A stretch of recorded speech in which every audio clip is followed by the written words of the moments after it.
তিনি রহমতুল্লিল আলামিন, সারা পৃথিবীর শান্তির বার্তা বাহক। এরকম মহানবীকে কটাক্ষ করা মানে ডুবে মরা উচিত। একটা কথা বলছি, আগুন নিয়ে খেলেছে মহারাজ, ওই আগুনেই তাকে পুড়তে হবে।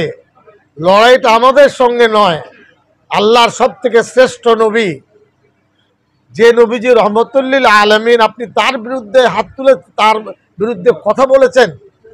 আপনার মা বাবা যদি থাকে তাদের জিজ্ঞাসা করুন, গুরুদেবরা থাকলে তাকে জিজ্ঞাসা। যারা প্রকৃত মহারাজ হন তারা এই সমস্ত শয়তানি কাজ করেন না। গণতান্ত্রিক দেশে ওই কি নাম বললে, রামগিরি মহারাজ, যারা প্রকৃত মহারাজ হন তারা এই সমস্ত শয়তানি কাজ করেন না। মহারাজ রূপে তিনি শয়তানের রূপ ধরেছেন। মহারাষ্ট্রে বোম্বেতে লক্ষ লক্ষ মানুষের মিছিল বেরিয়েছে, সেখানে মিডিয়ারা বলছে যে 1% মুসলমান প্রতিবাদে নামেনি। সারা ভারতের মুসলমান যদি পথে নামে, দেশে কোনো পথ খুঁজে পাওয়া যাবে না যাবার। এটা মিডিয়াদের অল ইন্ডিয়া লেভেলের তাদের রিমার্ক। ওই মহারাজদের সাবধান করে দিচ্ছি, এরকম কথা বলবেন না। আমার ধারণা নেই যে গীতা, উপনিষদ, রামায়ণ এই শিক্ষা দিয়েছে। আমাকে বলুন যে কোথায় দিয়েছে। আর নবীজি সাল্লাল্লাহু সাল্লাম তিনি সারা পৃথিবীর জন্য 1 নম্বর, তিনি শ্রেষ্ঠ নবী।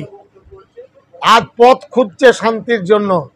সিদ্দিকুল্লাহ চৌধুরী মন্ত্রী হয়েও রাবেতা বোর্ডের সভাপতি, জমিয়তে সভাপতি বলছি আমি, পৃথিবী যদি শান্তি চায়, দয়ার নবী সৈয়দনা মুহাম্মদ রাসূলুল্লাহ সাল্লাল্লাহু আলাইহি ওয়াসাল্লামের পথ অনুসরণ করলে দুনিয়া ক্লিন এবং শান্তি থাকবে। শুধু মুসলমান নয়, তিনি রহমতুল্লিল আলামিন, সারা পৃথিবীর শান্তির বার্তা বাহক। এরকম মহানবীকে কটাক্ষ করা মানে ডুবে মরা উচিত। এরা নর্দমায় বসবাস করে, এরা কিছু জানে না। হিন্দু সমাজ সব খারাপ তা বলবো না, অনেক ভালো মানুষ আছেন যা নবীজিকে ভক্তি করেন। এবং আরেকটা কথা বলছি, আগুন নিয়ে খেলেছে মহারাজ, ওই আগুনেই তাকে পুড়তে হবে। লড়াইটা আমাদের সঙ্গে নয়, আল্লাহর সব থেকে শ্রেষ্ঠ নবী, সব থেকে নবীদের যিনি সর্দার, সেই নবীজি সাল্লাল্লাহু আলাইহি ওয়াসাল্লামের বিরুদ্ধে কটাক্ষ করেছে। মানে আগুনের সাথে খেলা করছেন, ওই আগুনে পুড়ে যাবেন কিন্তু সংশোধন না হয়ে যান। যেহেতু এখন বর্ষা, বাদলা, বন্যা, সামনে বিরাট একটা বড় পুজো বাংলার পরিবেশে, এই কারণে এখন পাবলিককে নিয়ে রাস্তায় নামার সময় কিন্তু নয়। এইভাবে প্রতিবাদটা হোক, সবাই প্রতিবাদ করেন, আমরাও জোরদারভাবে প্রতিবাদ করছি এবং প্রতিবাদ হচ্ছে। এবং তিনি বলুন যে আমি ভুল করেছি, অন্যায় করেছি, তাহলে ওই আগুনে পাপে তাকে পুড়তে হবে, কেউ বাঁচাতে পারবে না। কিভাবে হবে জানি না, কিন্তু যে নবীজি রহমতুল্লিল আলামিন, আপনি তার বিরুদ্ধে হাত তুলে তার বিরুদ্ধে কথা বলেছেন। আপনার মা বাবা যদি থাকে তাদের জিজ্ঞাসা করুন, গুরুদেবরা থাকলে তাকে জিজ্ঞাসা করুন। মুসলমানকে এই আঘাত দিয়ে কিছু লাভ নেই। আর মুসলমানরা ভারত থেকে যাবে না, মুসলমানকে বাদ দিয়ে উন্নয়ন হবে না, মুসলমানকে বাদ দিয়ে রাজনৈতিক দলগুলো বেঁচে থাকবে না মুসলমানের সাহায্য সহযোগিতা ছাড়া। কি মশাই সব মহারাজ, 2 পয়সার মানুষ। মিডিয়া তাকে বলেছে, বোম্বে যে আন্দোলন হয়েছে আমরা খুশি, আমরা কলকাতায় আন্দোলন করলে 5 লাখ লোক আন্দোলন করতে পারতাম, কিন্তু একেবারে পুজোর মুখে।